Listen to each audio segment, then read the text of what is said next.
Hello friends, welcome to your channel. In this video, we will cover Android relative layout. In Android relative layout, we could place the child views relative to parent view or relative to sibling views. In Android Studio, first we will create a new project. We will select empty activity, give a name to the project and language Kotlin. Go to the main activity layout file and we will change the parent layout to relative layout.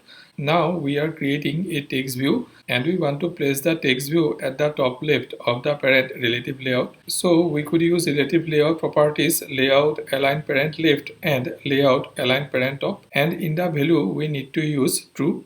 We are creating another text view and we want to place the text view at the top right of the parent relative layout. So we could use relative layout property layout align parent right and layout align parent top and value true. To place a child view of relative layout at the center of the relative layout, we could use relative layout property layout center in parent, and in value we need to use true.